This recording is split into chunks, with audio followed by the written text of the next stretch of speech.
सुबह सुबह की राम राम आप सबको। तो रोज़ की तरह आज भी सुबह सुबह उठ गई हूँ। आज थोड़ा जल्दी उठे हैं क्योंकि आज नवरात्रि का पहला दिन है, तो बहुत सारी तैयारियाँ भी करनी है, बहुत सारा काम भी है। तो आज ना बारिश बहुत ज़्यादा हुई है दिल्ली में, इसलिए ठंड ज़्यादा है। तो सबसे पहले तो और सारा गर्म कपड़ा शॉल वगैरह रख दिया है, स्वेटर वगैरह। तो अब फिर से दोबारा से ठंड पड़ना शुरू हो गया है। मुँह हाथ धो करके यहाँ पे आ गई हूँ। मैंने साफ़ सफाई कर ली है और अब नहा लिया है।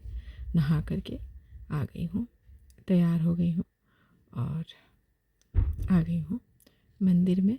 मंदिर की साफ़ सफाई रात को ही हो गई थी और यहाँ पे सुबह अब थोड़ा सा पोंछ लेते हैं सारी मूर्तियों को और अपने भगवान लोगों को, और फिर पूजा पाठ की तैयारी होगी। तो रात को सारा काम कर दीजिए ना, तो सुबह बहुत ही आसानी रहती है।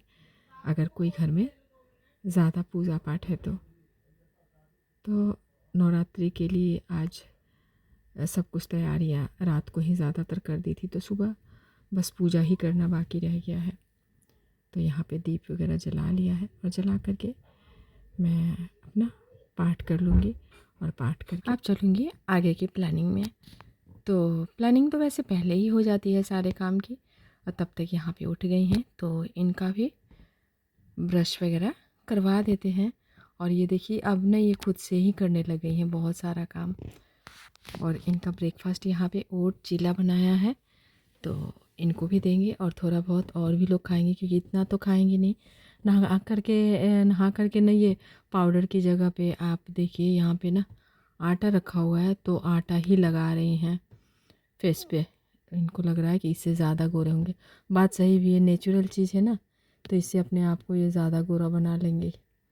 ये देखिए, और उसके बाद में रेडी हो करके और ये अपना डांस परफॉर्मेंस दे रही हैं। तो डांस का बहुत शौक़ है इनको।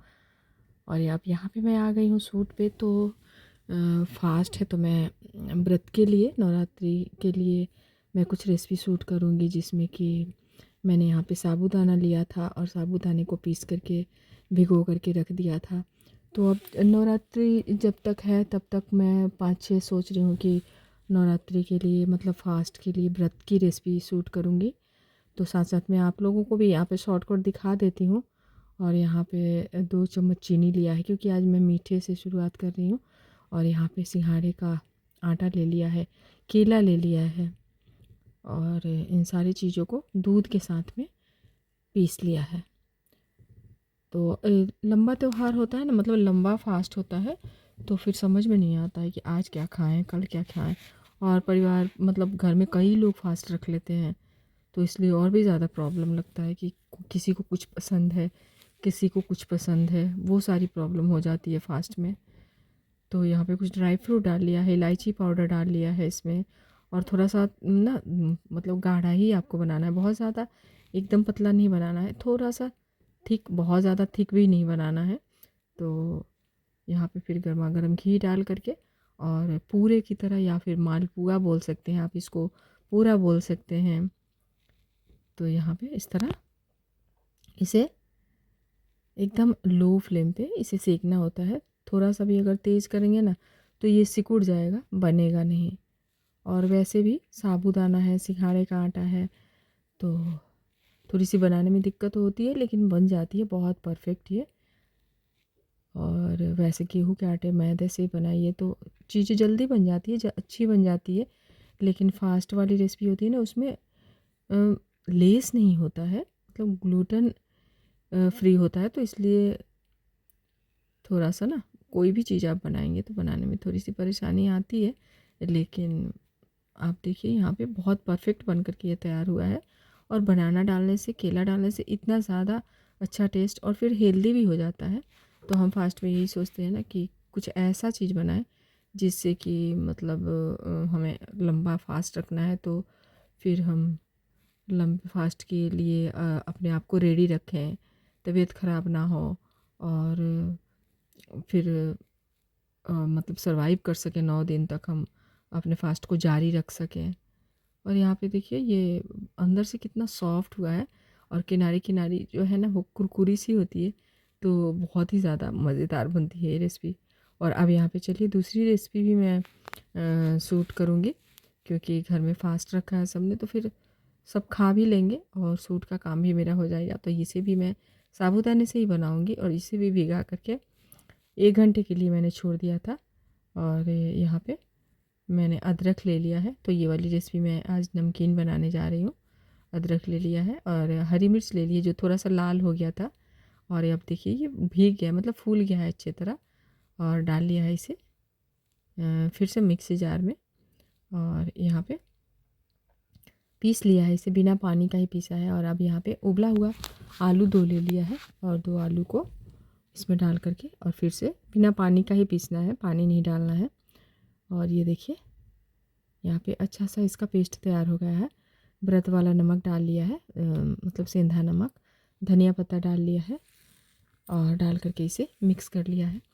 तो व्रत में बहुत सारे लोग बहुत सारी चीज़ें खाते हैं, बहुत सारी चीज़ें नहीं खाते हैं। तो कई लोग तो नमक नहीं खाते हैं, मतलब मीठे से ही पूरा 8 दिन का फास्ट रखते हैं। और कई लोग होते हैं कि नमक खाते हैं, सेंधा नमक खाते हैं, तो एक टाइम का खाना खाते हैं वो, मतलब इस तरह एक टाइम बना करके ये फलाहारी रेसिपी खा लेते हैं, बीच में फिर फ्रूट वगैरह ले लेते हैं। तो हर घर में हर जगह थोड़ा थोड़ा अलग अलग तरीके से लोग फास्ट रखते हैं। तो यहाँ पे देखिए इसके मैंने छोटे छोटे पकौड़ी टाइप का तोड़ लिया है, बड़ियाँ टाइप का। और ये रेसिपी भी इतनी ज़्यादा मज़ेदार होती है ना कि आप इसे चाय पे ले सकते हैं, जैसे शाम के टाइम पे आप चाय वगैरह ले रहे हैं, या फिर आप अपने खाने में ले सकते हैं इसे। और ये भी रेसिपी क्योंकि फ्राई है, पर घी में फ्राई है, तो हेल्दी है। वैसे कितना सारा आप पराठा बना सकते हैं अगर आप फ्राई नहीं खाना चाहते हैं तो। बहुत घरों में फ्राई किया भी नहीं जाता है, जैसे कढ़ाई नहीं चढ़ाई जाती है, तो इसलिए जो फ्राई नहीं खाना चाहते हैं वो इस तरह तैयार करके तवे पे थोड़ा थोड़ा तेल से ग्रीस करके उस तरह टिक्की या फिर पराठे की तरह बना सकते हैं। तो बहुत सारे ऑप्शन हैं, लेकिन वही है कि थोड़ा सा दिमाग लगाना पड़ता है, सोचना पड़ता है कि आज क्या बनाएं, आज सबके लिए घर में क्या सर्व करें। तो यहाँ पे ये देखिए बहुत ही ज़्यादा एकदम कुरकुरा क्रिस्प और मज़ेदार ये तैयार होता है। फिर जो चीज़ डालना है आपको, जो आप खाते हैं उसे आप अपने फास्ट में इस्तेमाल कीजिए। बहुत लोग ज़ीरा खाते हैं, काली मिर्च खा लेते हैं, धनिया पत्ता खा लेते हैं, तो जो चीज़ खाते हैं वो डालिए। और लगता है कि जो चीज़ मैं नहीं खाती हूँ, हमारे घर में नहीं खाते हैं, तो उस चीज़ को फिर आप छोड़ दीजिए। शूट करके करते करते शाम हो गई थी, फिर शाम का मैंने उनके लिए चाय बनाया, क्योंकि उनका चाय का टाइम होता है। तो फिर उनके लिए मैंने चाय बनाया, और साथ साथ में मैंने कुछ ब्रेकफास्ट भी तैयार कर लिया था। और चाय नाश्ता बना करके मैं उन्हें पहले चाय दे देती हूँ, और उसके बाद मैं फिर अपने आगे के काम में लगूंगी। तो पूरा दिन कैसे निकल जाता है पता ही नहीं चलता है। एक काम ख़त्म होता है, दूसरा काम शुरू, दूसरा काम ख़त्म होता है, तीसरा काम शुरू। तो बस गृहिणियों का इसी तरह पूरा दिन बीतता है। कुछ प्लानिंग करते हुए बीतता है कि क्या बनाना है, क्या करना है, और फिर प्लानिंग के बाद में फिर बनाना शुरू होता है, तैयारियां शुरू होती है। तो इसी तरह हम लोगों का पूरा दिन निकल जाता है, समझ नहीं आता है कि कब शाम होगी। और यहाँ शाम हुआ तो फिर मंदिर को आई और थोड़ी देर मंदिर में बिताया, और फिर चले मार्केट से होकर के घर की तरफ। तो आज के लिए बस